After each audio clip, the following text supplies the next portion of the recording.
I scanned the crowd for the parents who claimed they couldn't make it, unaware that the stranger about to call my name held the secret that would shatter my entire world. The lie started long before graduation day.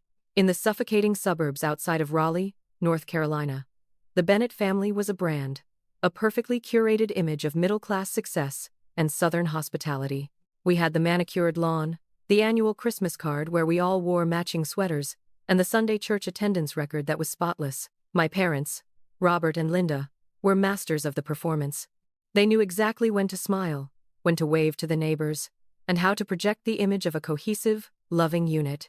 But inside the walls of our two-story colonial, the air was always thin, sucked dry by the vacuum of their obsession with my younger brother, Dylan. I was the scenery. I was Kira, the reliable fixture. I was the one who made sure the bills were sorted on the counter, the one who cooked dinner when mom was too stressed, and the one who worked double shifts at the diner off the interstate just to pay for my own textbooks. I was invisible, except when something needed doing. Then, I was indispensable. But being indispensable isn't the same as being loved. Dylan, on the other hand, was the son my parents orbited. He was 2 years younger, charming in a reckless way, and utterly incapable of taking responsibility for a single breath he took. He was the golden child, the star athlete who quit the team when the coach yelled at him, the budding entrepreneur who needed $5,000 for a drop-shipping business that consisted entirely of him buying new sneakers. When he dropped out of community college for the second time, my father clapped him on the shoulder and said he was just too creative for the system. When I brought home a report card with straight A's, my mother would glance at it, nod, and ask if I'd remembered to pick up Dylan's dry cleaning. It wasn't just indifference. It was an active erasure. By the time my senior year at UNC Chapel Hill rolled around, I had stopped expecting things. I had earned a full academic scholarship, maintained a 4 gigapascals, and worked 20 hours a week. Yet my parents treated my graduation like it was an inconvenience, a scheduling conflict they were trying politely to avoid. The excuses started 3 months out. First, it was Dad's sciatica. You know how those stadium seats are, Kira. It's agony for him. Then it was Mom's anxiety about crowds. Then it was the cost of parking. Every conversation ended with a vague, "We'll just have a nice dinner at home, sweetheart. It's more intimate." I almost believed them. I almost let myself think that maybe they just were getting older, that maybe they really were tired. I had trained myself to accept the crumbs they offered. But 2 weeks before the ceremony, the illusion shattered. I had been at the house to pick up some winter clothes I'd left in storage. My phone was dead, so I picked up the old iPad in the living room that was synced to the family cloud account to check the time. It was open to iMessage. My mother's thread with Dylan was at the top. I shouldn't have looked. But the preview text caught my eye. "Don't worry, we booked the Ocean View suite." My fingers moved before my brain could stop them. I scrolled up. "Mom, Kira's ceremony is going to be so boring, Dylan. Hours of names. We'd rather be celebrating you getting that interview at the gym. Dylan, Miami is going to be sick. Thanks for the tickets, Mom. First class is the only way to fly. Mom, you deserve a reset, honey. A family reset. Just the 3 of us." The 3 of them. I stood in the silent living room, the hum of the refrigerator the only sound, feeling my heart physically crack. It wasn't just that they were missing my graduation. It was the deceit.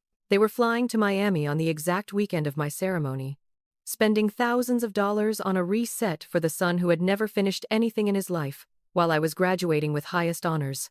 I was being erased from the family reset. I didn't confront them. I couldn't. I knew if I screamed, they would gaslight me. They would say I was being dramatic, that I was jealous of Dylan, that the trip was non-refundable. So, I put the iPad down. I walked out of the house. I drove back to campus in silence, tears hot and fast tracking down my cheeks, soaking into the collar of my shirt. That was the first twist. The realization that I was truly alone. The morning of graduation. The humidity in Chapel Hill was already oppressive. I sat in my small dorm room, staring at my reflection. My braids were pulled back neatly. My cap pinned tight. I looked like a graduate. I looked like someone with a future, but inside, I felt like a little girl waiting for a ride that wasn't coming. My phone remained silent. No good luck texts. No, "we're proud of you." Just the radio silence of people sipping mimosas on South Beach. Then, at 8 a.m., my phone rang. It was a local number. "Miss Bennett? The voice was professional, clipped. This is the dean's office. We need to confirm your attendance this morning. Yes, I'm coming, I stammered, panic flaring. Is something wrong? Did I miss a form? No, nothing like that, the woman said, her voice softening slightly, though it held a strange note of curiosity. We just have a slight adjustment to the program regarding your presentation. A request has been made. A request? By who? We can't disclose that over the phone, dear. Just trust the process. Please be at the staging area 10 minutes early. She hung up before I could ask another question. I walked to the stadium in a haze. The campus was alive with joy. Families were everywhere. Fathers were adjusting their sons' ties. Mothers were fixing their daughters' hair. There were balloons, bouquets of roses, and laughter that rang out like bells. I walked with my head down, clutching my gown, navigating the sea of love that I wasn't a part of. I found my seat in the B section. The sun beat down on us. I kept my sunglasses on, hiding eyes that were red-rimmed and tired. I scanned the bleachers out of habit, looking for my parents, even though I knew exactly where they were. I pictured them on a balcony in Florida, laughing, toasting to Dylan, while I sat here sweating in polyester, about to achieve the biggest milestone of my life. I took a deep breath, trying to steady the shaking in my hands. You did this, I told myself. You got the scholarship. You worked the jobs. You don't need them to watch you walk. But God, I wanted them to. I wanted them to see me. The ceremony began. Speeches dragged on. The heat rose. And finally, the names began. Abbott, Anderson, Baker. My heart hammered against my ribs. I stood up when the usher signaled my row. I walked toward the stage, my legs feeling like lead. I was just another name in the book. Just another student, or so I thought. As I approached the stairs, I saw the dean standing at the podium. He wasn't holding the usual stack of diploma covers. He was looking right at me. And standing behind him, in the shadows of the stage canopy, was a tall, older white man in an immaculate navy suit. He had silver hair and a posture that screamed power. I hesitated at the bottom step. The announcer's voice boomed over the speakers, silencing the murmur of the crowd. The script had changed. Graduating with highest honors, the voice echoed.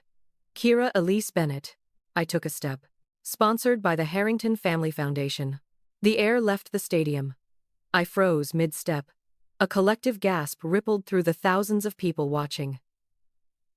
In North Carolina. You didn't need to ask who the Harringtons were. Senator Michael Harrington was a dynasty unto himself. Wealth, politics, influence, they owned half the state. Why was my name attached to his? I looked up, bewildered, and saw the man in the navy suit step forward into the light. It was him. Senator Harrington. He was walking toward me, hand extended, bypassing the dean entirely. Is that the girl? Someone shouted from the front row. Cameras swung toward me. The giant screens flanking the stage zoomed in on my face. I must have looked terrified. I walked the final few steps as if in a trance. I reached out to shake his hand, expecting a formal, quick grip. Instead, he took my hand in both of his. His skin was cool, his grip firm. He didn't let go.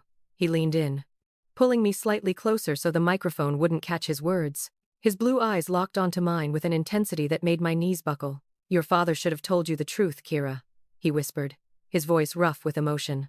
My heart nearly stopped. The world tilted on its axis. What? I breathed, the word barely a sound. He squeezed my hand one last time, then let go, turning to face the crowd, standing beside me like a guardian. Like a father. As I stumbled back toward my seat, my phone in my pocket began to vibrate violently. It buzzed against my thigh, over and over and over. I pulled it out, my hands shaking so hard I almost dropped it. 8 missed calls, all from Mom. And then, a text message that flashed across the screen, written in all caps. Do not talk to anyone. We need to explain. Do not trust that man. A second later, we're coming. Don't leave campus. I stared at the screen. They weren't in Miami anymore. Or if they were panicking. For the first time in my life, I had their full, undivided attention. But as I looked back at the stage where the senator was still watching me, I realized with a chilling certainty that their panic wasn't out of love. It was out of fear. Have you ever felt like the outsider in your own family, only to realize later that your role was designed to hide a secret? If you are enjoying the story so far, please like and subscribe. Let me know in the comments where you are watching from. The rest of the ceremony was a blur of blue gowns and muffled applause, a surreal movie playing out while I sat frozen in my seat. The humidity seemed to spike, the air turning thick and unbreathable, but I couldn't tell if it was the North Carolina weather or the panic constricting my lungs. Every few seconds, my pocket buzzed against my thigh. Buzz, buzz, buzz. It was a rhythmic reminder that my life, which had felt so small and neglected just an hour ago, was suddenly the center of a crisis I didn't understand. I didn't look at the stage again, but I could feel his eyes on me. Senator Harrington hadn't left. Usually, the VIP guests shake a few hands, wave to the crowd, and retreat to an air-conditioned luxury box or a waiting limousine. But from the periphery of my vision, I could see his silver hair catching the sunlight. He remained seated in the front row of the dignitary section, his body angled not toward the podium, but toward the graduates. Toward me. People around me were whispering. I caught snippets of it. Harrington. Sponsorship. Who is she? The girl sitting next to me, a biology major I'd shared a lab with sophomore year, nudged my arm. Kira! She hissed, her eyes wide. What was that? Do you know Senator Harrington? Why did he say he sponsored you? I don't know, I whispered back, my voice sounding foreign to my own ears. I have no idea. And I didn't. That was the most terrifying part. My scholarship was from the university, a standard academic grant for low-income students with high GPAs. I had applied for it myself, filled out the FAFSA myself, and celebrated alone when the acceptance letter came. There had never been a mention of a Harrington Family Foundation. If there had been, I would have remembered. The Harringtons were American royalty. You didn't just stumble into their orbit by accident. I pulled my phone out again, shielding the screen from the glaring sun. The notifications were stacking up like a digital pileup. Mom 12, missed calls. Dad 5, missed calls. Dylan 3 missed calls. Dylan never called me. Not unless he needed bail money or a character reference for a landlord. For him to be calling meant the panic was contagious. I opened the text thread with my mother again. Her typing bubble was bouncing frantically. Mom. Kira. Listen to me. He is a politician. He manipulates people for press. Whatever he said to you, it's a lie. We are landing in RDU in 2 hours. Wait for us. Mom.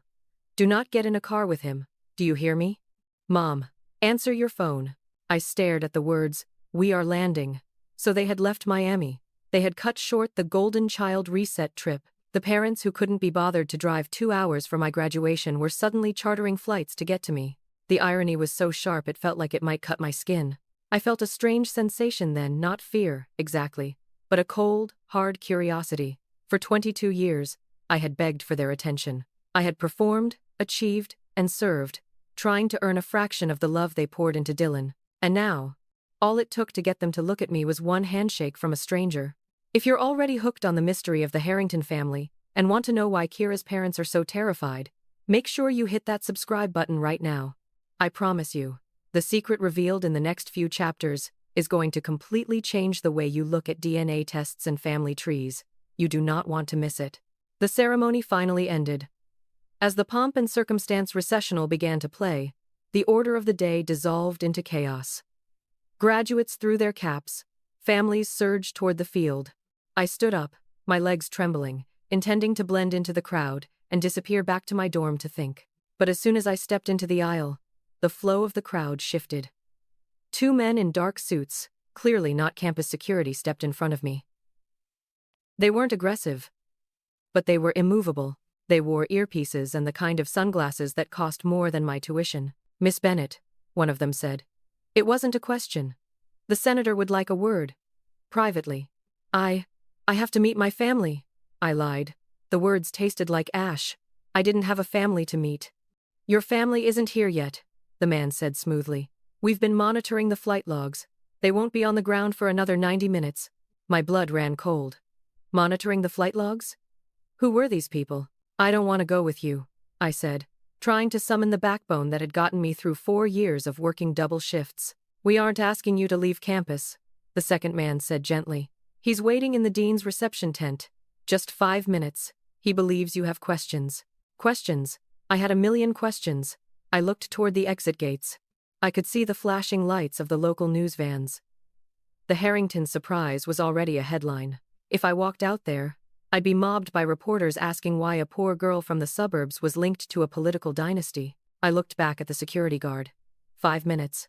He nodded and gestured toward a white VIP tent set up near the side of the stage. As I walked toward it, flanked by the guards, my phone rang again.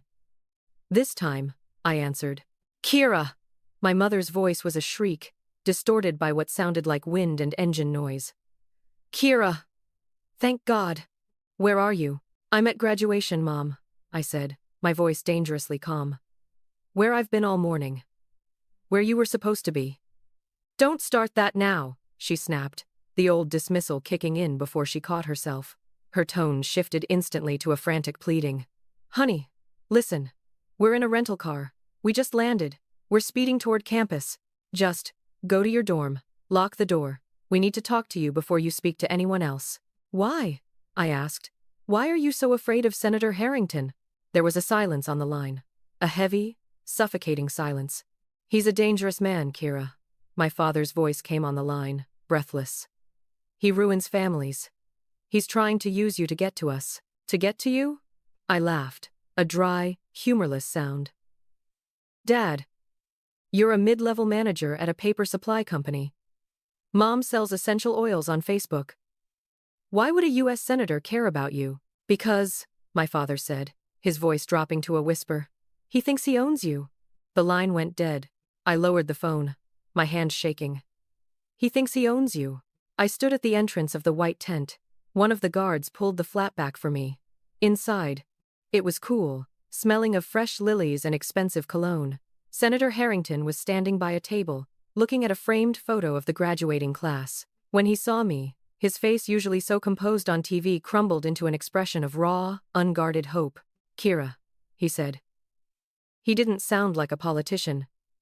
He sounded like a man who had been holding his breath for 2 decades. Thank you for coming. My father, I started, my voice trembling, said you think you own me. The senator's eyes hardened, the blue turning to steel. Robert Bennett said that? He shook his head slowly. Robert Bennett doesn't know the meaning of ownership, but he knows a hell of a lot about theft. He reached into his suit pocket and pulled out a folded, yellowed piece of paper. It looked old, fragile. I didn't just sponsor your degree, Kira, he said, holding the paper out to me. I established the fund the day you were born. I've been trying to find where they hid you for 22 years. I stared at the paper. It wasn't a check, it was a copy of a birth certificate, but the names were wrong. Or were they? Open it, he urged softly. I reached out, my fingers brushing against the paper. Outside the tent, sirens began to wail. My parents were coming. The collision was imminent. But in this quiet, cool space, the truth was waiting in my hand, and I knew, with a terrifying certainty, that once I unfolded that paper, I could never go back to being the invisible girl again. I unfolded the paper, the parchment crinkling in the hushed silence of the tent. My hands were shaking so violently that the typed letters seemed to dance and blur before finally settling into focus. It was a birth certificate, issued in the District of Columbia 22 years ago. I scanned down to the field for name of child, Kira Elise Harrington. My breath hitched. I moved my eyes lower. Mother, Elise Montgomery. Deceased. Father, Michael James Harrington. I stared at the name.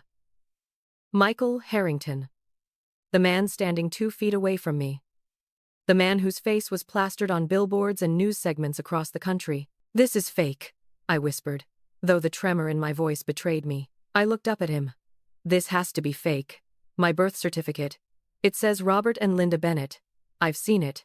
I used it to get my license, my passport. You saw a forgery, the senator said, his voice laced with a heavy, ancient sadness. He took a step closer, careful not to crowd me. A very expensive, very illegal forgery. Robert Bennett was my head of security in D.C. Linda was one of the house staff. They were people I trusted with my life. And when Elise died in childbirth, he paused, his jaw tightening as he fought back a wave of grief. When she died, I was broken. I was in the middle of my first Senate run. The press was circling like vultures. Robert suggested they take you to my private estate in Virginia for a few weeks, until the media storm died down. He said it would be safer for the baby. He looked at me, his eyes searching my face for pieces of the woman he had lost. They never arrived in Virginia, Kira. They vanished, cleared out their bank accounts, ditched their cars, and disappeared off the face of the earth with my daughter. The room spun. The pieces of my life, the jagged, mismatched shards that never quite fit together, suddenly snapped into a horrifying picture. This was why I was the outcast. This was why I was the responsible one while Dylan was the prince. I wasn't their child. I was a stolen object. I was a liability they had likely intended to ransom, only to realize that surfacing would mean prison time. So they kept me. They hid me in plain sight in a suburb where no one looked twice, resentful of the burden I represented, hating me for the crime they had committed. They hated me, I said, the realization coming out as a choked sob. They treated me like an employee because, to them, that's all I was. A job that went wrong. They stole 22 years from us, Harrington said, his voice dropping to a growl. I spent millions on private investigators. I chased down leads in 3 continents. But Robert knew my methods. He knew how to stay off the grid just enough, until you applied for the scholarship. The scholarship? You used your real social security number on the FAFSA, he said. The one they couldn't change without flagging the federal system. It triggered an alert in an old database I set up 2 decades ago. Before I could process another word, the flap of the tent was ripped open. The security guard from earlier ducked his head inside, his face tense. Senator, we have a situation. A vehicle just breached the perimeter. Local PD is intercepting. But they're making a scene. It's a gray SUV. My stomach dropped. They were here. Stay here, Harrington commanded, buttoning his suit jacket. I'll handle them. No, I said, a sudden, fierce strength rising up my spine. I was done being the package shuffled between handlers. I was done being the scenery. I want to see them. I pushed past the senator and the guard, stepping out of the cool tent, and back into the humid, blinding heat of the North Carolina afternoon. The scene in the courtyard was chaos. The graduation crowds had parted, forming a wide, confused circle around the driveway that led to the loading dock. On one side, the senator's sleek black armored convoy was idling, engines purring. On the other side, askew and still rocking from a screeching halt, was my parents' beat-up SUV. Steam was hissing from the radiator. The driver's side door flew open, and my father, Robert, stumbled out. He looked nothing like the polished suburban dad he pretended to be. His shirt was untucked, his face slick with sweat, his eyes darting wildly. From the passenger side, my mother scrambled out, clutching her purse like a shield, and from the back seat, Dylan emerged, wearing sunglasses and a Miami Heat jersey, looking more annoyed than concerned, tapping away on his phone as if this were just another embarrassing family antic he could ignore. "Kira!" my mother screamed when she saw me. She ignored the security guards, ignored the senator, and locked eyes on me. "Get in the car, right now. We are leaving." "Don't you take another step, Robert," Senator Harrington's voice boomed from behind me. He didn't shout, but his voice carried the weight of authority that stopped my father in his tracks. My father froze. He looked from me to the senator, his face paling to the color of old ash. "She's my daughter," Robert shouted back, though his voice cracked. "You have no right. We raised her. We fed her." "You stole her!" Harrington stepped forward, moving past me to stand between me and the SUV. "You kidnapped an infant." "We saved her," my mother shrieked, her mask of sanity slipping completely. "You were unfit. You were a grieving mess. We gave her a home." "A home?" I spoke up. My voice was quiet, but in the sudden silence of the courtyard, it cut through the air like a knife. I walked forward, stepping into the empty space between the 2 men who claimed to be my father. I looked at Robert and Linda. I looked at the fear in their eyes. It wasn't fear of losing a daughter, it was fear of consequences. "You left me at school for 6 hours when I was 7 because you forgot," I said, walking closer. "You made me pay rent in my own bedroom when I turned 16. You went to Miami with Dylan and left me alone on my graduation day." "Kira, honey, we were stressed," my mother pleaded, taking a step toward me, reaching out a hand. "We love you. We're a family. Get in the car, and we can explain everything at home." I looked at the beat-up SUV. I looked at Dylan, who was finally looking up from his phone, mouth agape. Then I looked back at the senator. He wasn't ordering me. He wasn't pleading. He was just waiting, his hand slightly extended, offering a choice. I stood in the middle of the courtyard. The cameras were rolling. The students were watching. I took a step toward the SUV, and my parents exhaled, thinking their manipulation had worked one last time. But I didn't get in. I stopped 3 feet away from Robert Bennett, looked him dead in the eye, and asked the question that would end their charade forever. "If I'm your daughter," I said, my voice steady, "tell me my blood type." Robert blinked. He opened his mouth, then closed it. He looked at Linda. "Oh, negative," Senator Harrington called out from across the courtyard. "Just like mine." The silence that followed was absolute. My parents looked like their world had just ended. Robert's shoulders slumped. Linda covered her mouth. I didn't move. I didn't speak. Because in that moment, with the entire campus staring, I realized the real story wasn't about them missing my graduation. It was about why they never wanted to be there in the first place, and why they were terrified of who might call my name on stage. The silence that followed the senator's confirmation of my blood type was heavy enough to crush bones. It was the kind of silence that marks the end of an era. For 22 years, the Bennetts had built a fortress of lies around me, brick by brick, excuse by excuse. And with 2 words, "O negative," Michael Harrington had blown the gates wide open. Robert Bennett looked at his feet. The fight had drained out of him the moment the bluff was called. But Linda wasn't done. Denial was her native language, and she was fluent. "He's lying," she screeched, her voice cracking, drawing the attention of every student and parent within a 100-yard radius. She pointed a shaking finger at the senator. "He's a politician. He's lying to steal our daughter. Kira, don't look at him. Look at me. I'm your mother." I looked at her. Really looked at her. I saw the woman who had sighed every time I needed new shoes. The woman who had forgotten to sign my permission slips. The woman who had prioritized a Miami vacation over my college graduation. "You're not my mother," I said. My voice was low, devoid of anger, filled only with a hollow, aching clarity. "A mother wouldn't have stolen me. And a mother certainly wouldn't have left me alone today." Linda gasped as if I'd slapped her. "Secure them," Senator Harrington said. His voice was cold, a gavel striking a block. The 2 men in dark suits moved instantly. But they weren't alone. From the periphery of the crowd, uniformed campus police and local officers materialized. They had been waiting for the signal. This wasn't just a confrontation. It was an extraction operation. "Robert and Linda Bennett," an officer announced, stepping up to my father. "No," to Robert. "You are under arrest for kidnapping, custodial interference, and fraud." The click of the handcuffs was the loudest sound in the world. "No, no! You can't do this!" Linda wailed, thrashing as an officer took her arm. "Dylan! Dylan! Do something! Tell them!" We all looked at Dylan. My brother was standing by the open door of the SUV, his phone in one hand, his mouth hanging open. He looked from his parents in handcuffs to the senator's armored convoy, and then to me. The realization was dawning on him slowly, like a sunrise over a landfill. "Wait," Dylan stammered, stepping forward, his hands raised. "I didn't do anything. I didn't know. I swear." He wasn't looking at his parents with concern. He was looking at the police with self-preservation. Even now, watching his family disintegrate, Dylan was only worried about Dylan. "Kira," he said, turning to me.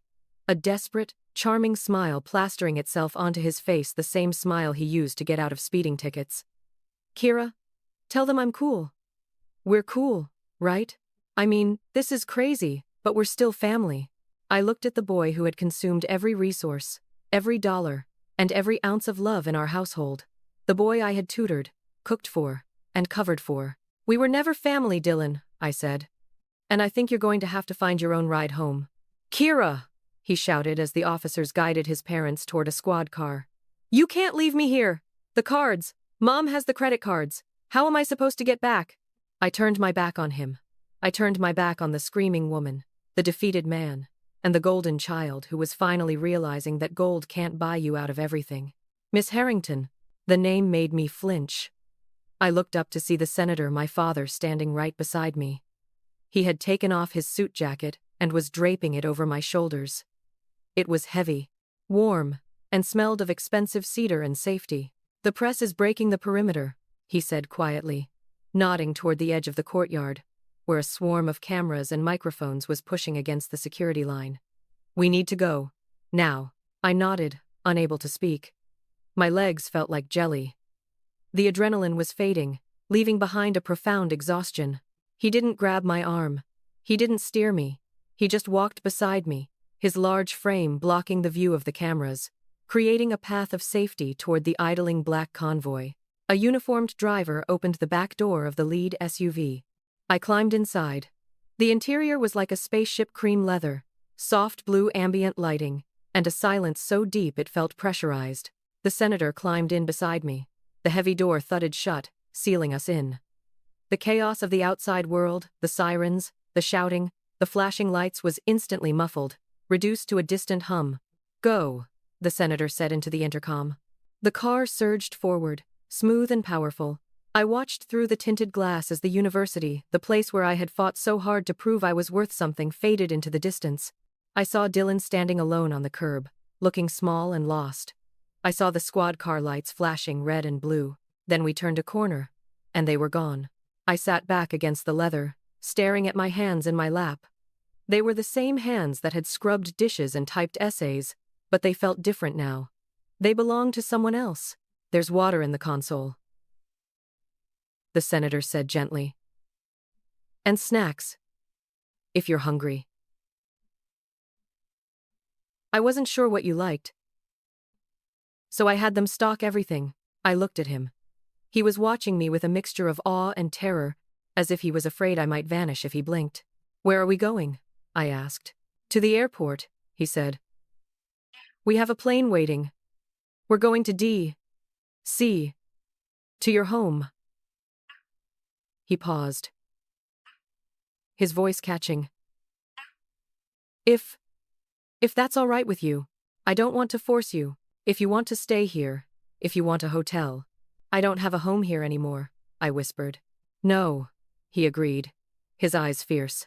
"You don't. But you have one there. You have a room that hasn't been touched in 22 years. Well, except for the dusting.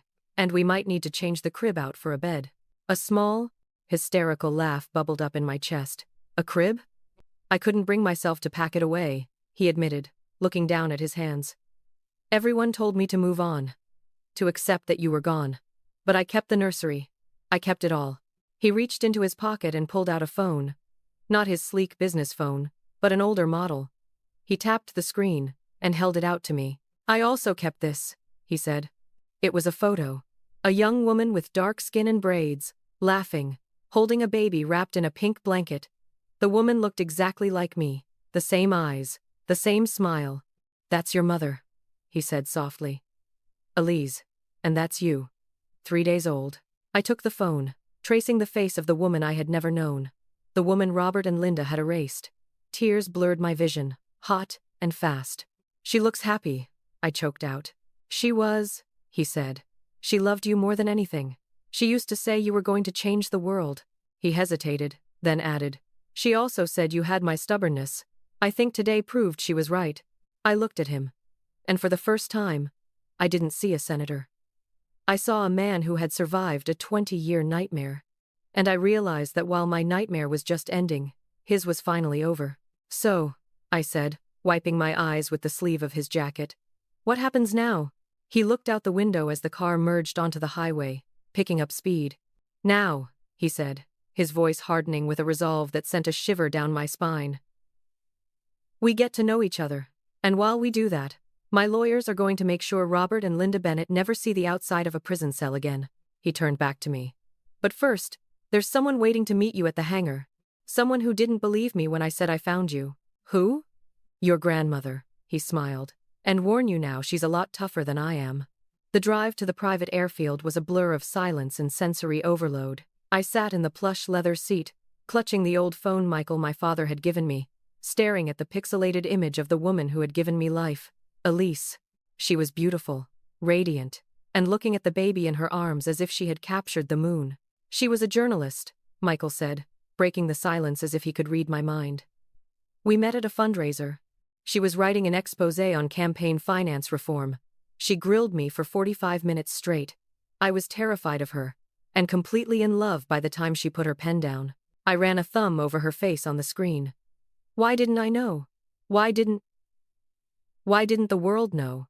Michael sighed. a sound that seemed to rattle in his chest. He looked out the window at the passing pines of the North Carolina highway.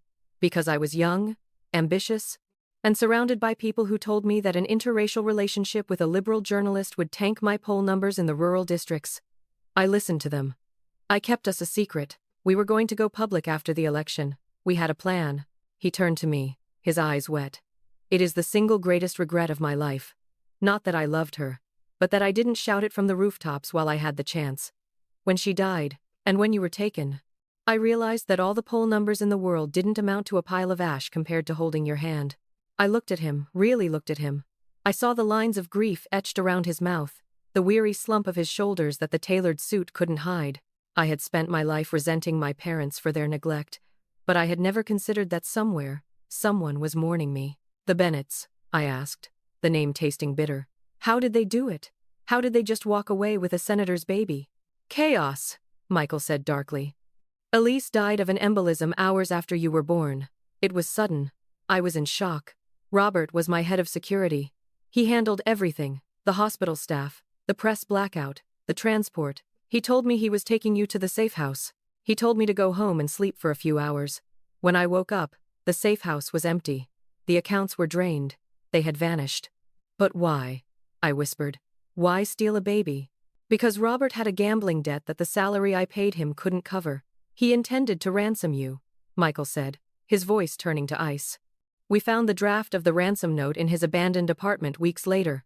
But by then, the FBI was involved. The heat was too high. If he tried to contact me, he would have been traced. So, he decided it was safer to keep you in hide than to try and sell you back. I felt sick. I wasn't a daughter. I wasn't even a beloved stolen child. I was a failed transaction. A botched kidnapping that turned into a 22-year inconvenience. The SUV slowed, turning off the main road onto a smooth, paved tarmac. We passed a security checkpoint, where the guards saluted the car. Ahead, sitting on the runway like a silver bird of prey, was a jet. It was sleek, massive, and intimidating. We're here, Michael said, straightening his tie, the senator persona sliding back into place like armor.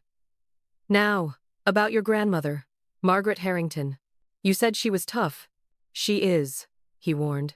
She blames herself for what happened. She thinks she should have protected Elise better. She's been waiting for this day as long as I have, but she shows emotion differently. Don't be intimidated. The car came to a halt near the steps of the jet. The door opened, and the heat of the tarmac rushed in, smelling of jet fuel and asphalt. I stepped out, my legs still shaky. Standing at the bottom of the plane's stairs was a woman who looked like she had been carved out of granite. She was tall, leaning on a cane with a silver handle shaped like a lion's head. Her hair was white, pulled back in a severe, elegant chignon. She wore a cream-colored suit that probably cost more than the Bennetts' entire house. She didn't smile. Her eyes, sharp and blue like Michael's, tracked my every movement as I walked around the car. I stopped a few feet from her. I felt like I should curtsy, or salute, or run away. So, she said. Her voice was strong, not frail. It carried over the wind. This is the girl, Mother, Michael said, stepping up beside me. This is Kira. Margaret Harrington stepped forward, the cane clicking rhythmically on the pavement. She stopped inches from me. She reached out, a hand weathered, veined, but steady, and tilted my chin up. She studied my face with the intensity of a jeweler inspecting a diamond for flaws. She looked at my eyes. She looked at the set of my jaw. She looked at the braids the Bennetts had always complained about. The skin they had claimed made me hard to manage. She has Elise's stubbornness, Margaret murmured, her eyes softening just a fraction. I can see it in the brow. I have my own stubbornness, I said, surprised by my own boldness. I survived 22 years with people who didn't want me. I think that counts for something. Margaret's eyebrows shot up. For a second, I thought she might strike me with the cane. Then, a slow, genuine smile spread across her face. It transformed her from a statue into a grandmother. She grunted, but her eyes were twinkling. She speaks. Good. We don't need any more silent women in this family. We've had enough silence to last a lifetime. She dropped her hand from my chin and gripped my shoulder. Her grip was surprisingly strong. You look like her, she whispered, her voice suddenly thick. You look just like her. Thank God. She pulled me into a hug. It wasn't soft and pillowy. It was bony and fierce. She smelled of lavender and old paper. I stiffened at first, unused to physical affection, but then I felt her shaking. The Iron Lady was trembling. "Welcome home, Kira," she whispered into my ear. "We have a lot of work to do, and a lot of people to make pay." She pulled back, her face composing itself instantly. She tapped her cane on the ground. "Well, are we going to stand on the tarmac all day? The pilot has a schedule, and I have a dinner menu to approve. Get on the plane." She turned and marched up the stairs with a surprising agility. Michael smiled at me, a look of immense relief washing over him. "I told you. Tough." "She seems ready for war," I said. "She is," Michael nodded, gesturing for me to climb the stairs. "And for the first time in 22 years, she has something worth fighting for." I walked up the stairs, leaving the humid air of North Carolina behind. As I stepped into the cabin of the jet, seeing the cream leather seats and the crystal tumblers, I realized the Bennetts were right about one thing. My life had been a reset, but not the one they planned. The jet climbed smoothly through the cloud layer, leaving the humidity and the heartbreak of North Carolina far below.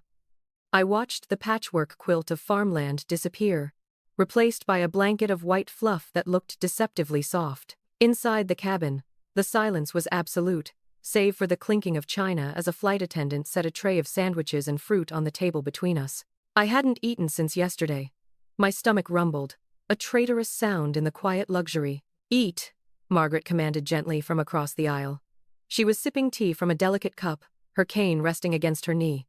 "You're too thin." The Bennetts clearly didn't understand nutrition any better than they understood parenting. I reached for a sandwich, my hand still trembling slightly. "What happens to them now?" I asked. "Really?" Michael unbuckled his seatbelt and swiveled his chair to face me.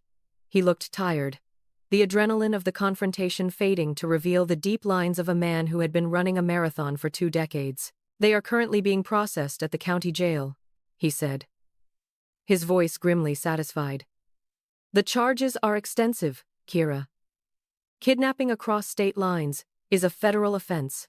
Then there's wire fraud for the student loans they took out in your name. Yes, we know about those. Identity theft, child endangerment." He leaned forward, his elbows on his knees. "My legal team has been building this case since the moment the DNA alert triggered 3 weeks ago. We have their bank records, their movement history, everything. Robert won't be able to talk his way out of this. And Linda, well, her hysteria won't play well with a federal judge." "And Dylan?" I asked. I hated that I cared. I hated that a part of me was still worrying if he had a ride home. "The boy is an adult," Margaret interjected, setting her cup down with a sharp clink. "He was complicit. He knew they were spending money that wasn't theirs. He may not have known the kidnapping aspect, but he certainly enjoyed the fruits of the crime. He'll be questioned. If he's innocent, he'll be released. But he'll have to learn to survive without his parents bankrolling his laziness." She looked at me, her gaze piercing. "You are not responsible for him, Kira. Do not let that misplaced guilt take root. They trained you to serve him. You have to unlearn that." I nodded slowly, taking a bite of the sandwich. It tasted like freedom. "Why the graduation?" I asked after a moment. "If you found me 3 weeks ago, why wait? Why make a scene?" Michael sighed, rubbing his temples. "We couldn't risk them running again. If we had approached them at the house, or sent police to the door, Robert might have panicked. He might have done something drastic. We needed to separate you from them. We monitored their communications. When we saw they were going to Miami, we knew that was our chance. We intended to approach you quietly," he continued. "But then Robert found out about the Harrington sponsorship early this morning. We think a clerk at the university registrar leaked it for a payout. That's why they turned around. That's why they were speeding back. They knew the jig was up, and they were coming to try and drag you away before we could make contact. So the announcement on stage was an audible," Michael admitted. "I told the dean to announce it. I needed to claim you publicly. I needed witnesses. I knew if I put the Harrington name on you in front of 5,000 people, Robert wouldn't be able to just shove you in a car and disappear. It was a shield. A shield. My name, my real name, was a shield." "I've been Kira Bennett for so long," I whispered, looking at my reflection in the darkened window. "I don't even know who Kira Harrington is." "She's a girl who graduated with highest honors despite having the deck stacked against her. Margaret said firmly. She's a survivor. And she is a Harrington. You have my nose, your father's chin, and your mother's fire. She reached into her purse, a structured leather bag that looked like it could hold state secrets, and pulled out a small velvet box. She slid it across the table toward me. This belonged to Elise, she said. I gave it to her when she told me she was pregnant with you. It was supposed to be a peace offering, a way to bridge the gap between our worlds.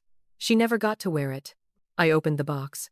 Inside sat a simple, elegant locket made of gold, with a small diamond set in the center. Open it, Margaret urged.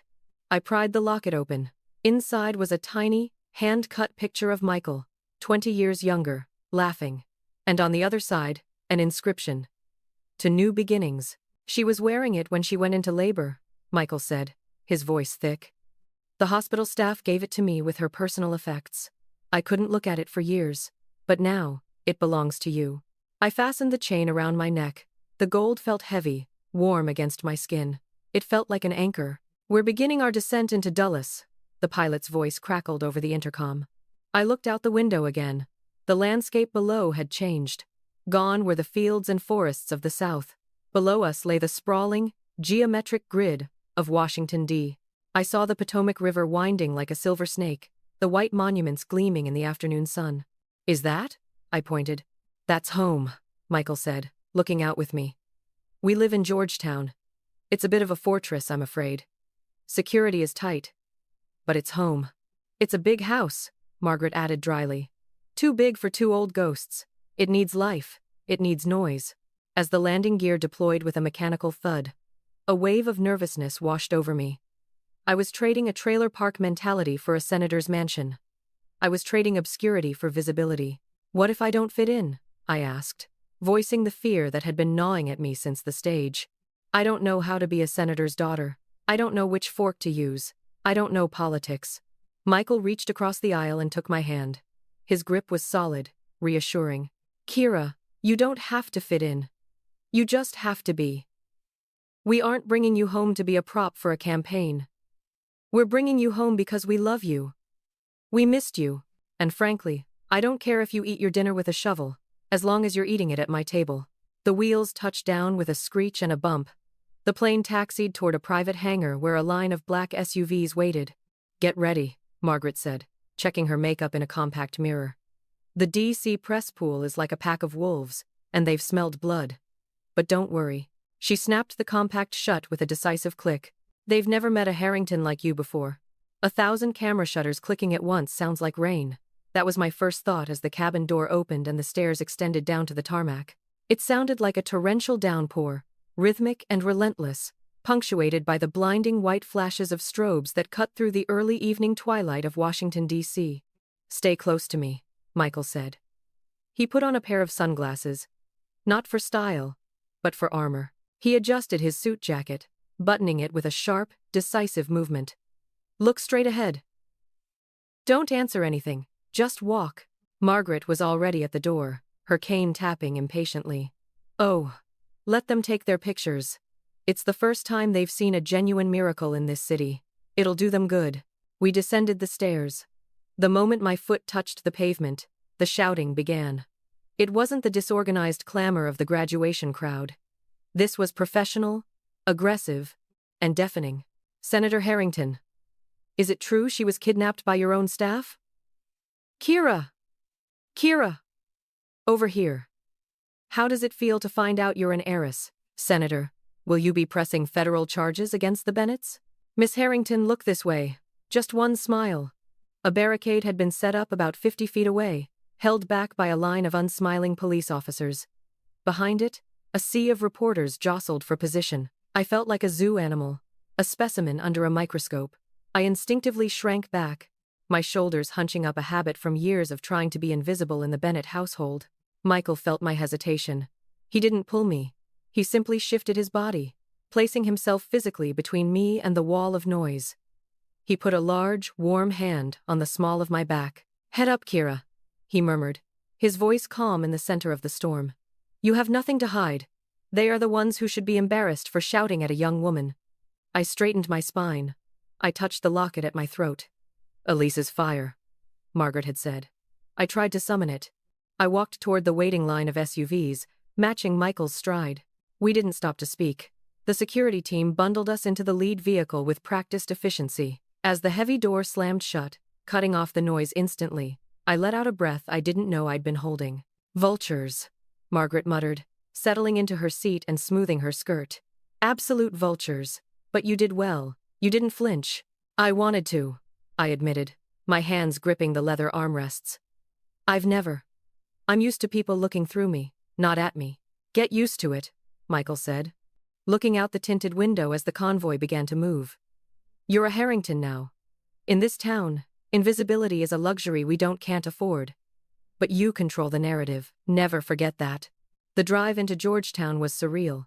I watched the monuments pass by the Lincoln Memorial, the Washington Monument glowing against the darkening sky.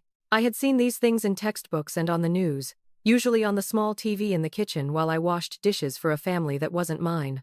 Now, they were my neighborhood. We turned off the main thoroughfare onto a cobblestone street lined with massive brick townhomes and ancient oak trees. The convoy slowed, approaching a set of wrought iron gates that looked heavy enough to stop a tank. They swung open silently, revealing a limestone mansion that breathed history. "This is it," Michael said softly. The car stopped in the circular driveway. The front door of the house opened before we even unbuckled, and a line of staff members filed out: a house manager, a chef, 2 maids. They stood in a neat row, hands clasped behind their backs. I felt a surge of panic. "Do I have to interview them?" Margaret chuckled. "No, dear. They just want to welcome you. They've been dusting a ghost room for 20 years. They want to see the girl who finally filled it." We stepped out. The evening air here smelled of jasmine and old money. The staff bowed their heads slightly as Michael led me up the steps. "Welcome home, Miss Harrington," the house manager, a stern-looking woman with kind eyes, said. "Thank you," I whispered, feeling like an imposter. Inside, the house was cavernous. A grand staircase swept up from the foyer, dominated by a massive crystal chandelier. On the walls hung portraits of people I didn't know, ancestors, I realized. Men in military uniforms, women in ball gowns.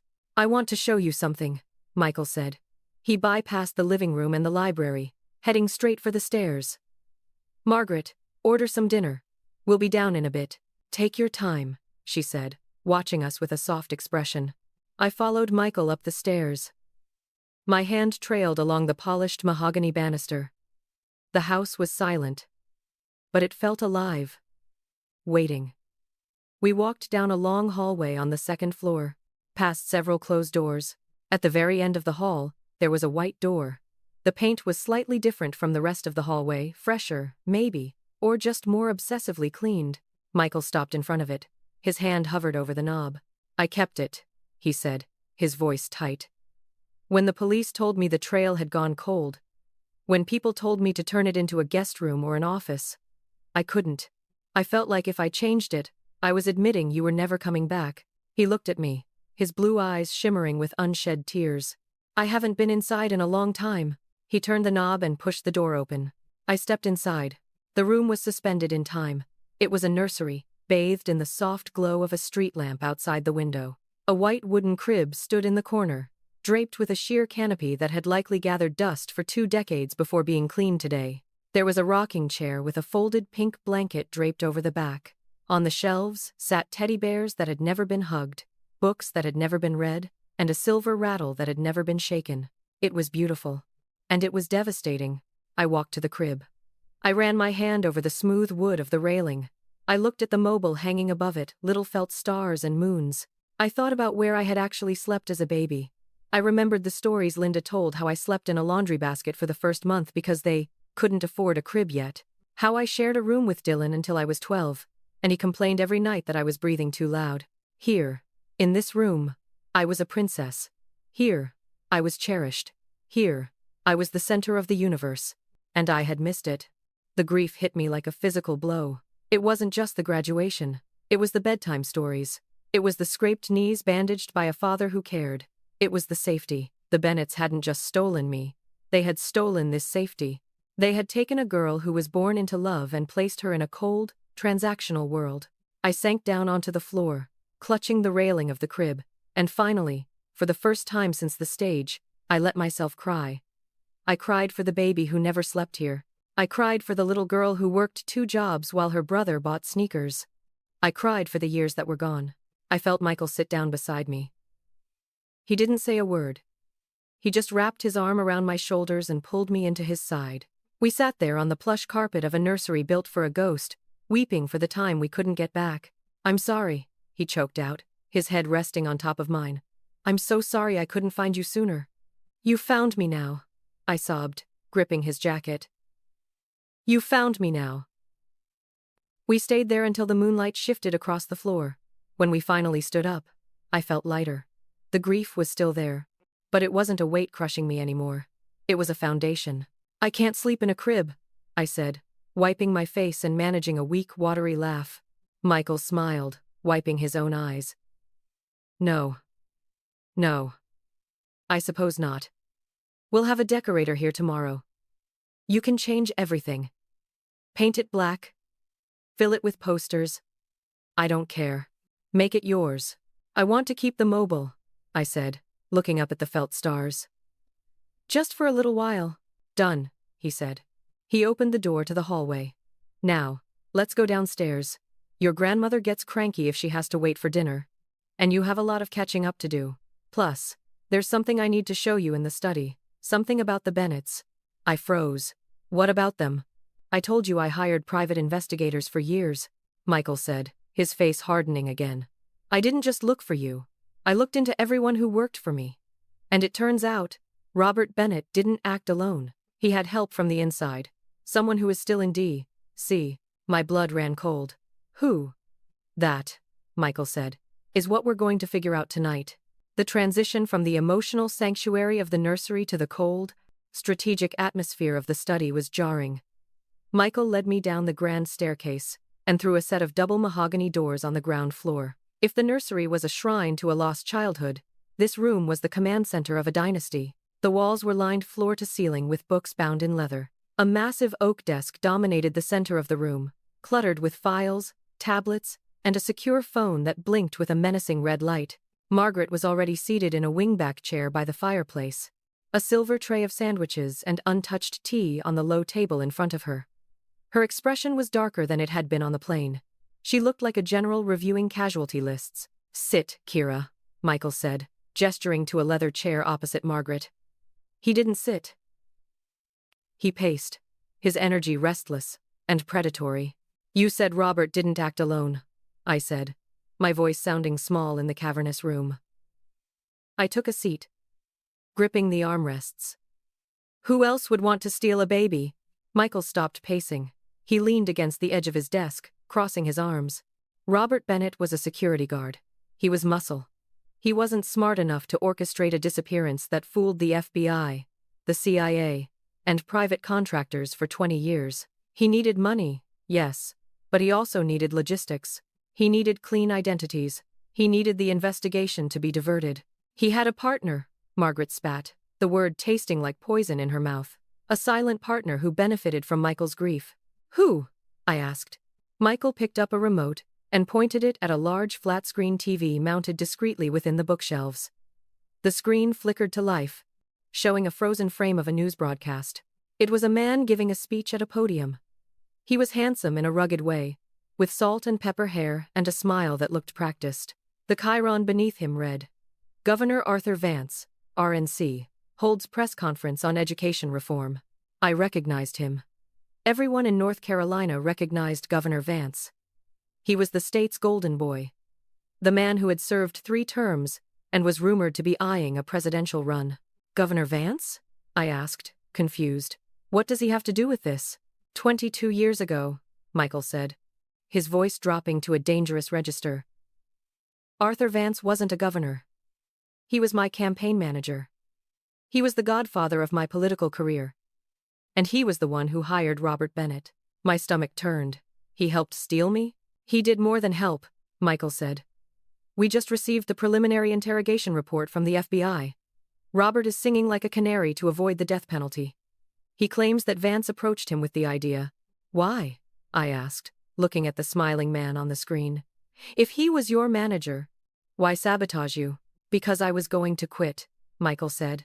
He looked at the floor, shame coloring his features. Elise. Your mother. She changed me. I didn't want the power anymore. I was planning to withdraw from the Senate race, marry her, and live a quiet life. Vance knew that. He knew if I quit, his ticket to the big leagues was gone.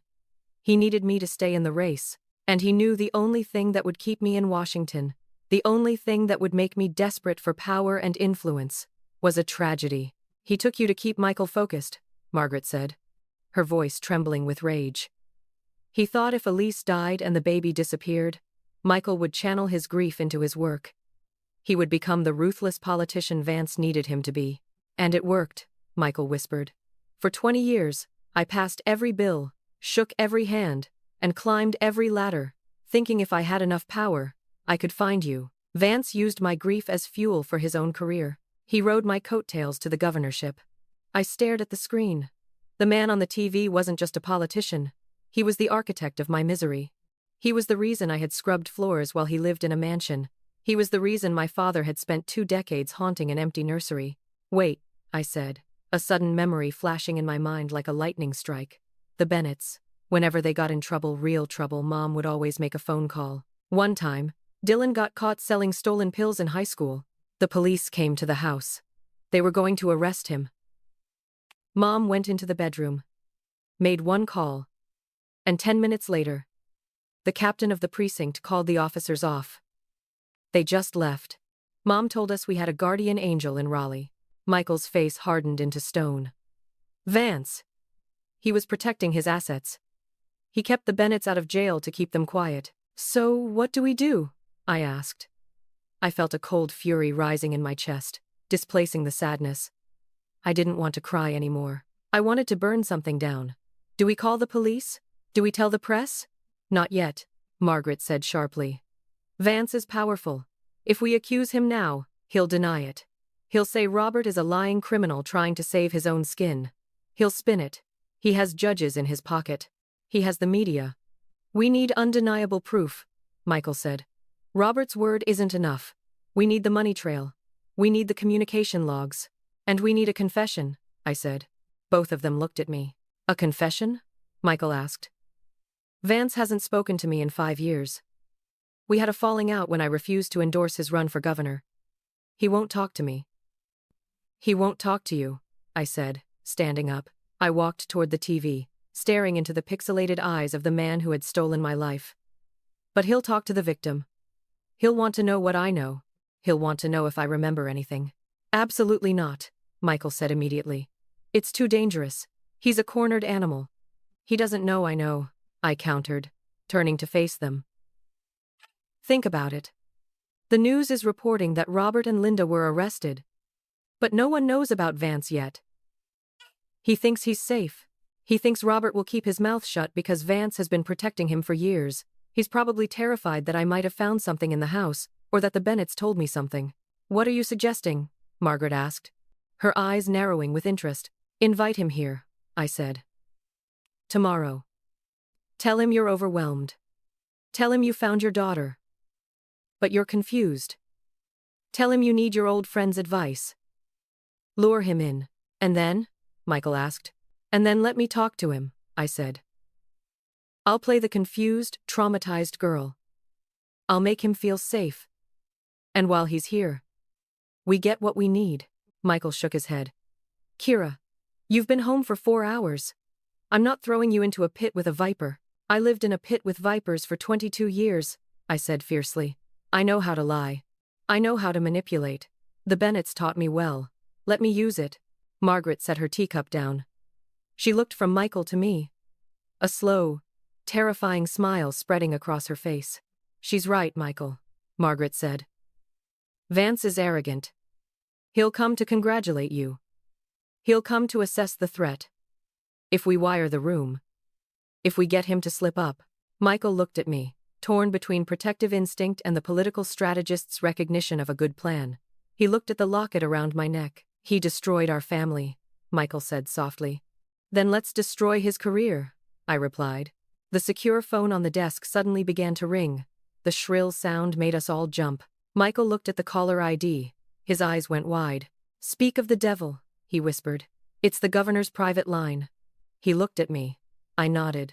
Michael picked up the receiver, hitting the speaker button. He took a deep breath, and his voice transformed. The grief and rage vanished, replaced by a warm, weary tone. "Arthur," Michael said. "I was wondering when you'd call." "Michael, my God." Vance's voice filled the room. Smooth as bourbon, and twice as intoxicating. "I just saw the news. I'm in shock. Is it true? Did you really find her?" "It's true, Arthur," Michael said, looking straight at me. "She's here. She's home." That's incredible," Vance said. There was a pause, a beat of hesitation that only a guilty man would make. "How is she? Does she know what happened?" "She's confused," Michael lied effortlessly. "She's traumatized. Honestly, Arthur, I'm a bit out of my depth. It's been a long time since I handled a crisis like this without you. I'm here for you, Mike. You know that. Always." "Actually," Michael said, "could you come by? Tomorrow morning? I could really use a friend. And I'd love for you to meet her. She's special." "I'll clear my schedule," Vance said immediately. The relief in his voice was palpable. He wanted to get eyes on the asset. He wanted to see if the loose end needed cutting. "I'll be there at 10 a.m. "Thank you, Arthur," Michael said. "You're a lifesaver." He hung up the phone. The room fell silent again. "He's coming," Michael said, his face pale. "Good," I said, touching the locket again. "I have a few questions for him." "We need to prep," Margaret said, standing up and grabbing her cane. "If we're doing this, we're doing it right. I'll call the legal team. We need cameras, microphones, and a federal prosecutor in the listening van outside." She walked to the door, then stopped and looked back at me. "You said you worked 2 jobs in high school, Kira. What were they?" "Waitress," I said. "And theater tech." Margaret grinned. "Perfect. You know how to serve, and you know how to set a stage. Tomorrow, you give the performance of your life." The morning sun filtered through the heavy velvet drapes of the library, but it offered no warmth. The room was freezing, literally. The technicians from the FBI, disguised as a HVAC repair crew, had lowered the temperature to ensure the equipment didn't overheat, or perhaps just to keep us all alert. I stood in front of a mirror in the hallway, adjusting my cardigan. It was beige, oversized, and frayed at the cuffs, a relic from my life with the Bennetts that I had dug out of my suitcase. I had scrubbed my face clean of makeup and pulled my hair back into a loose, messy bun.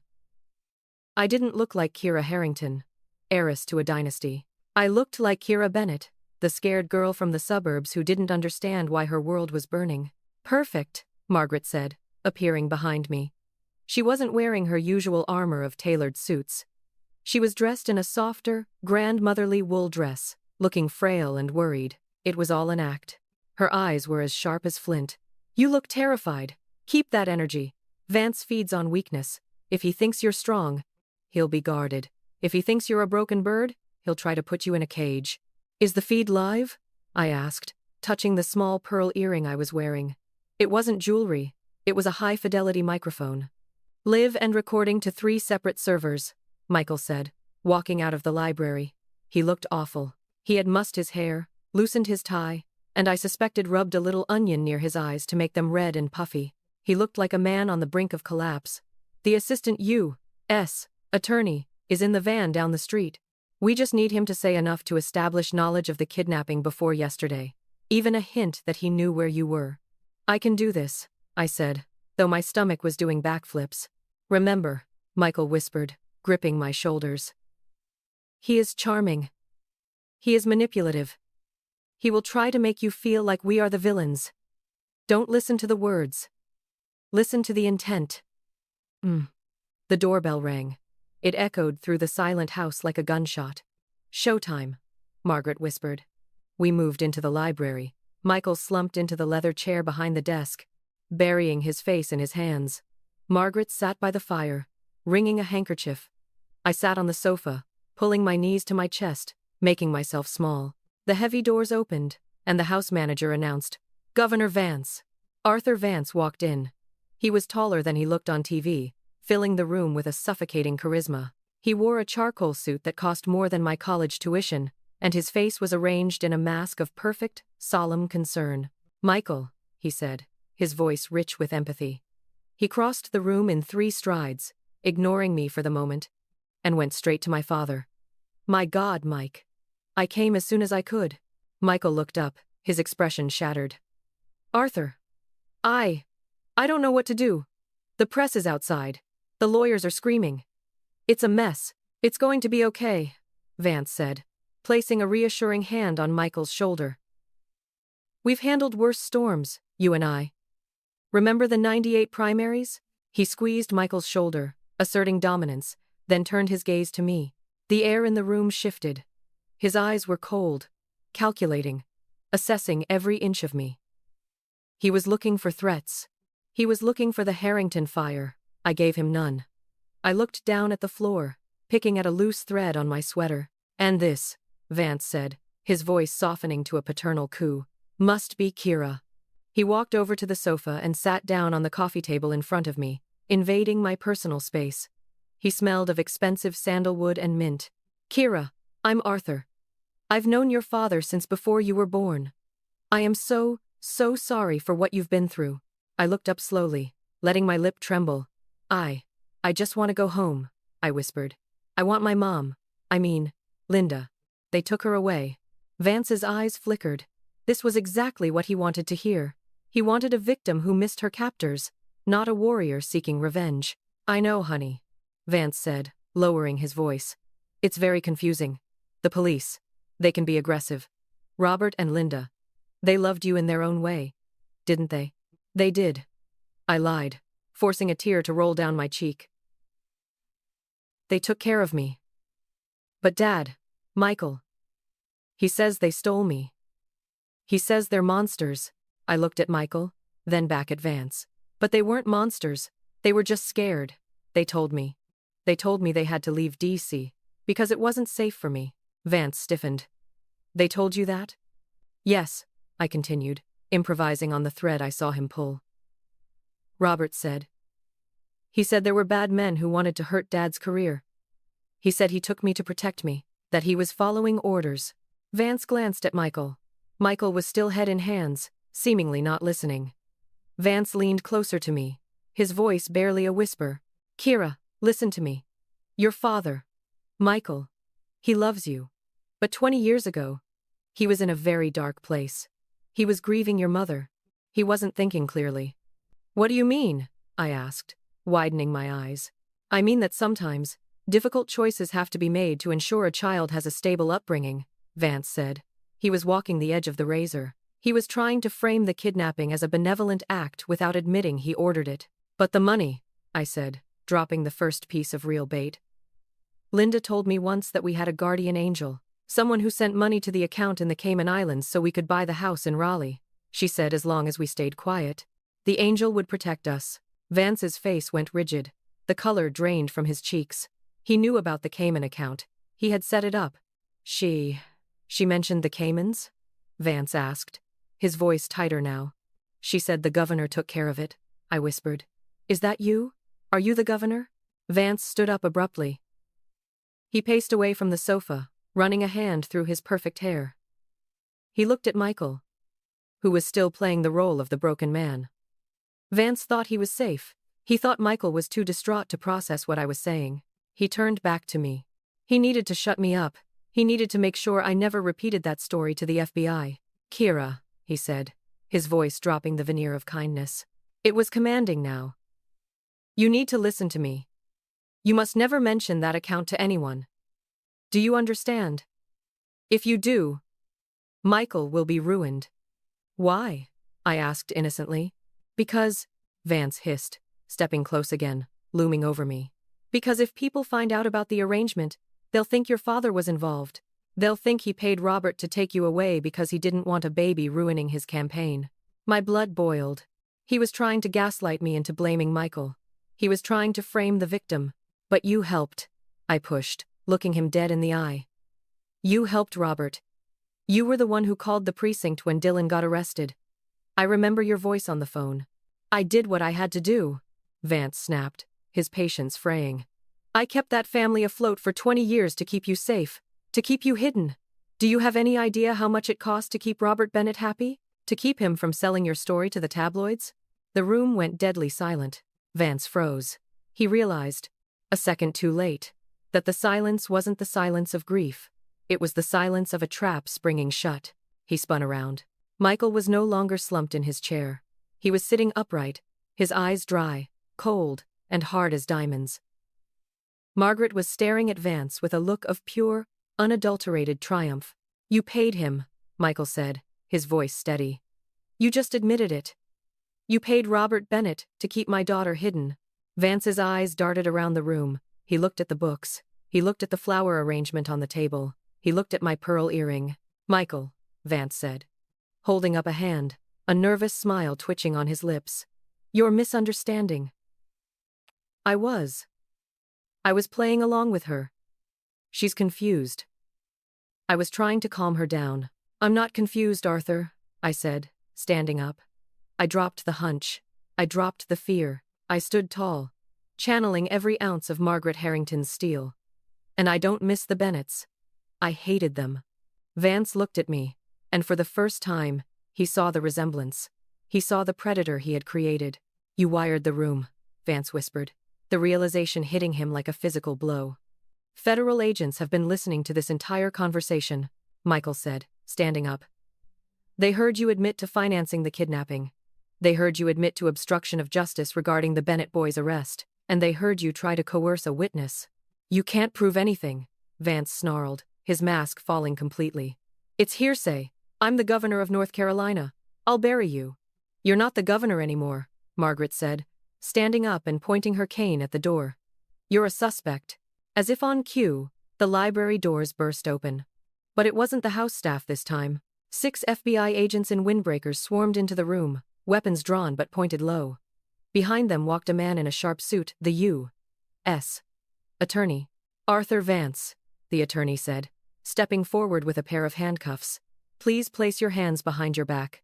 Vance looked at the agents. He looked at Michael. He looked at me. The arrogance evaporated, replaced by the terrifying, hollow look of a man watching his life end. "Michael, please," Vance begged, his voice cracking. "We're friends. We built this party. Don't do this." Michael walked around the desk. He stood toe-to-toe with the man who had stolen his happiness. "You didn't just steal my daughter, Arthur," Michael said softly. "You stole the last memories I would have had of Elise. You left me to mourn a child who was alive. You aren't my friend. You're a parasite." Michael nodded to the agents. "Get him out of my house." As they dragged Vance away, he didn't scream. He didn't fight. He just stared at me, his eyes wide with shock. The doors closed. The house was silent again. I looked at Michael.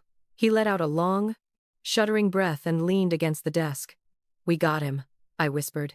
"We got him," Michael agreed.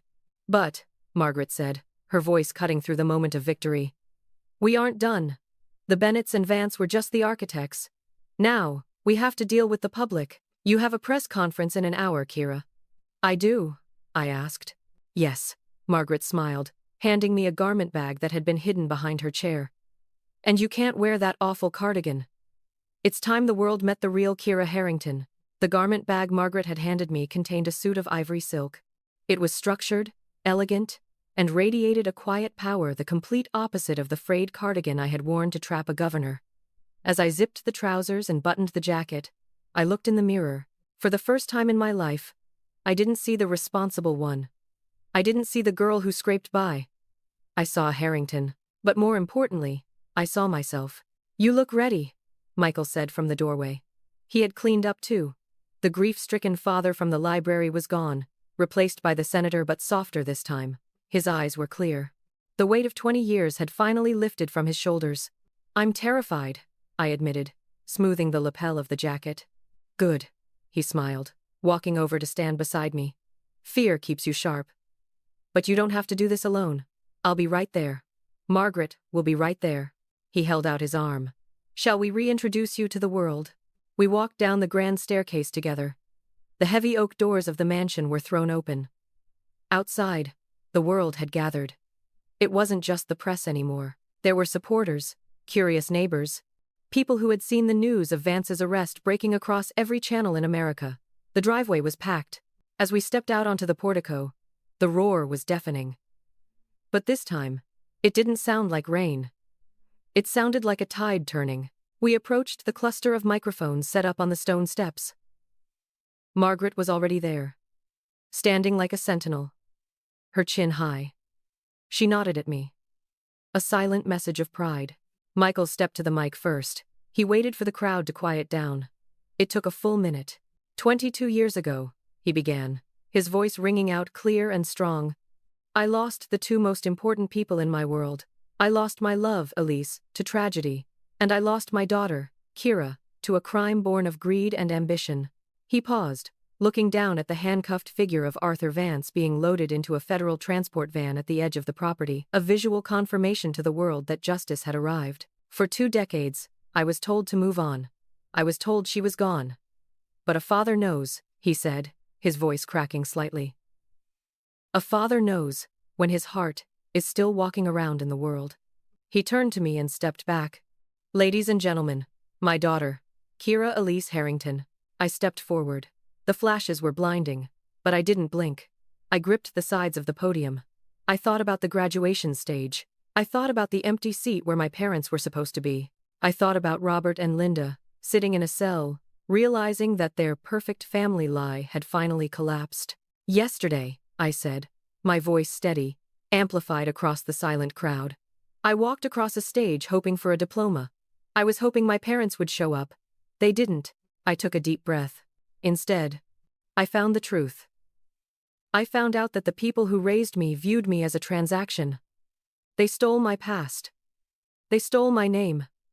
They tried to steal my future. I looked at the camera lens, imagining Dylan watching this from a hotel room, imagining Linda watching from jail. But they failed, I said. Because you cannot build a life on a foundation of lies. It will always crumble. Governor Vance and the Bennetts thought I was a pawn. They thought I was invisible. But today, I am standing here to tell you that the invisible girl is gone. I reached up and touched the locket at my throat, Elise's locket. My name is Kira Harrington, and I am finally home. The applause that followed wasn't polite. It was raucous. It was a release of tension that had gripped the city since the news broke. Michael stepped up and wrapped his arm around me, kissing the top of my head. Margaret joined us, placing a hand on my back. For the first time in 22 years, the Harrington family picture was complete. Later that night, after the press had dispersed and the lawyers had left, the house was quiet. We sat on the balcony overlooking the garden, Michael, Margaret, and I. The city lights of D.C. twinkled in the distance. The district attorney called, Michael said, swirling his drink. Vance is negotiating a plea. He's offering up everyone. The Bennetts, the falsifiers, the bank managers. He's going to spend the rest of his life in federal prison. And the Bennetts? I asked. 10 to 15 years, Michael said. Dylan is cooperating. He's claiming ignorance, which, well, it's Dylan. He's likely to get probation and community service, but the money is gone. He's on his own. I nodded. It felt strange, the lack of anger. I didn't hate them anymore. I just felt a profound sense of pity. They had traded their souls for a comfortable lie, and now they had nothing. I have something for you, Margaret said. She reached into her pocket and pulled out a small velvet pouch. I found it in the safe. Elise left it. She handed it to me. I opened the pouch and slid the contents into my palm. It was a key. An old, brass key. What is it? It's to the summer house in Martha's Vineyard. Michael smiled. Elise loved it there. She said it was the only place where the noise of the world stopped. She wanted you to grow up running on that beach. He looked at me, his blue eyes warm and full of promise. We can go there. Tomorrow, if you want. No press. No lawyers. Just us. We can finally have that family reset. A real one. I closed my hand around the key.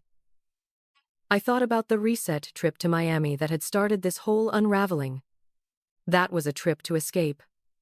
This was a trip to arrive. I'd like that, I whispered. I'd like that, very much. I looked up at the stars above the garden. Somewhere up there, I knew Elise was watching.